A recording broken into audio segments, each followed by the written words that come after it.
So next up we have one of the pillars of Convergence, which is content delivery, new media, and we have an amazing entrepreneur from LA that's going to talk about this, and we're very excited to have him. So please welcome my friend Colin Decker from Within.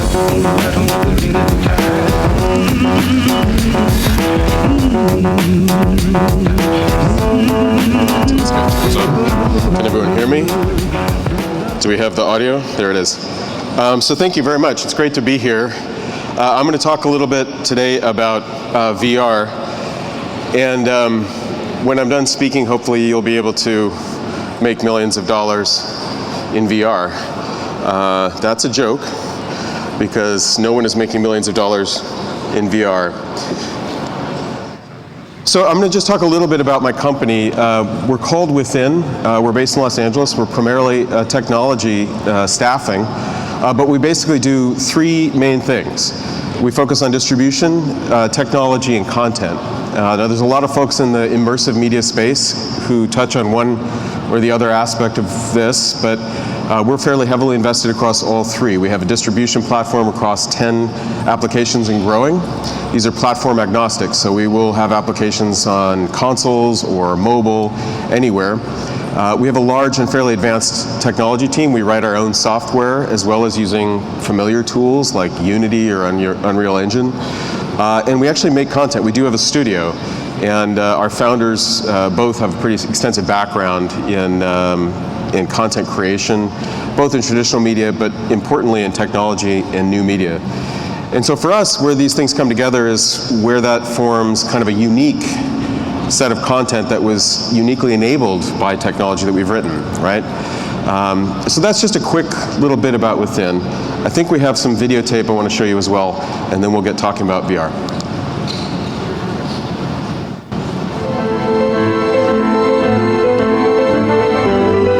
For us, Life of Us is just the beginning. It's the first kind of prototype of what it looks like to have shared experiences and journeys. It also, gave everyone the confidence of like, okay, even though these things seem like crazy ideas, like it is possible. Our job is to deliver joy, awe, and wonder to our audience.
Okay, so let's talk, there we go.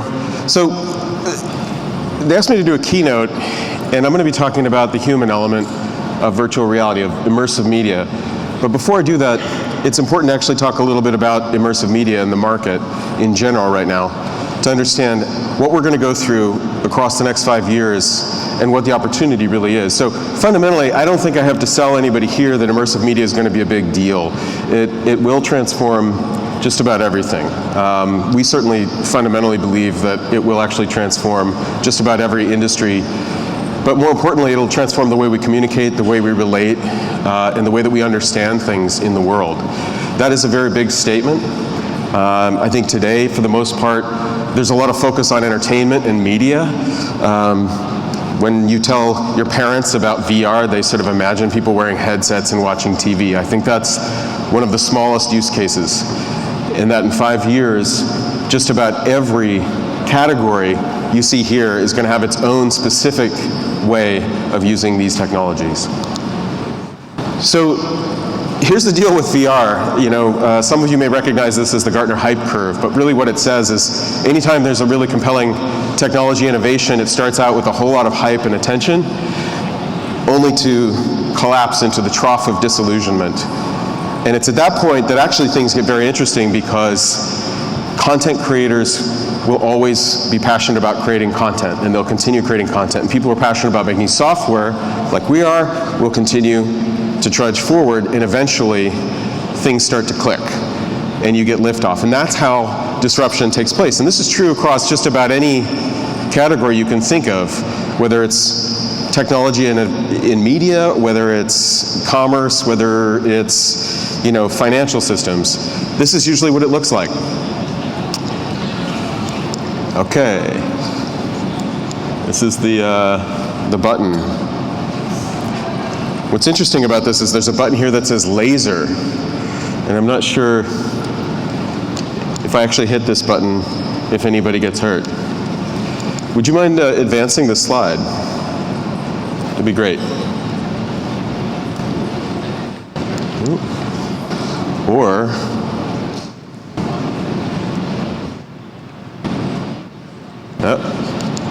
okay, here we go. So I'm going to talk about the sequencing. This is, you know, roughly 5 years starting with today. A lot of things happen in a disruption sequence. I'm going to go very quickly, but fundamentally, it begins with innovation after some sort of big bang event where people are investing, there's first movers, and we see all kinds of rapid iteration. The next thing that happens is democratization. More people get involved. Standards emerge, ways of doing things, formats. Usually there's free tools, right? And obviously production has to increase of whatever the commodity becomes. Then there's kind of the shakeout, and this is where everything sorts itself out, where we determine what kind of the product market fit is. Who is this stuff for, and what resonates and what doesn't. There's winners and there's losers. And then you enter a period of just disruption, where real things start to happen. Now, I want to talk about the different things that happen over the course of this and what characterizes a disruption, very much like what we're going to experience with VR. The first thing, everybody knows this, is that there's a lot of friction today. The friction for hardware is very high. By a show of hands, how many people in here own a VR headset? Okay, there's like 8 of you. How many people in here own a mobile phone? It would freak me out if you didn't raise your hand. Right now, you can watch a lot of spherical or 360 video on your mobile phone, but it's really a pain. You have to hold it up to your face. It doesn't, like, when would you do that? Like in the middle of a meeting? I don't know. But if you've ever put on a headset, you know how powerful it can be. And fundamentally, this will change over time. There is no question in my mind. There is somewhat of a question of when, but we believe fundamentally that this friction will be significantly removed. Obviously, content, whether it's training content, vocational content, learning content, or media or entertainment content, fundamentally it's hard to make today, especially for real-time rendered interactive content. But over time, that does mitigate as these tools begin to emerge. Today, we're not really sure what the format is. You can download a 360-degree video. That seems pretty simple. It feels like a web video, but fundamentally for interactive VR, is it kind of like a game? Or is it something smaller and more portable? We don't really know, but we know that that will evolve. It's sort of a fundamental rule of media. And today we don't know a lot about the audience, right? There's like 3 or 4 of you who said, I've got a headset, so that's you. But the majority of these people don't have headsets. By the end of this disruption, we will know exactly who the customer is, we'll know what they want, and we'll know how to give them what they need. And somewhere in here we have to make money, which we all know. Now, if there's any analysts in the room, you're probably, you know, wondering, am I actually making a projection here? And to a certain degree, I am. We believe that 2020 will be a pretty important year. There's already monetization happening today, but there is a critical momentum that has to take place to get that going. And fundamentally, somewhere in 2020, we think is sort of the drop zone of product market fit, where we figure out who this stuff is for, right? And I fundamentally believe it won't be one thing for everyone. It will actually be many things to everyone, so that many different kinds of companies across lots of different enterprises can truly be everything to someone, not something to everyone. So Why did I bring all of this up? Why the charts? How does this make us more human? It's important to understand that the trajectory that I just talked about, which we believe will be in place for immersive media, is actually no different than a lot of other major disruptions that have taken place. And I want to set up the contrast because I think this is what's important, and this is the takeaway. We've never been more connected than ever. Mobile technology had a very similar curve. The first cell phones, all the way through the iPhone, all the way through today. There's pretty much everybody on the planet has a mobile phone, certainly everybody in this room. Obviously, communications fundamentally transformed by email, by text message, by voice over internet, now video over internet. And obviously, social media has had a profound effect on connecting us. In fact, that's Facebook's mantra, I believe, which they're sticking with, is to connect the world. Well, we're pretty connected.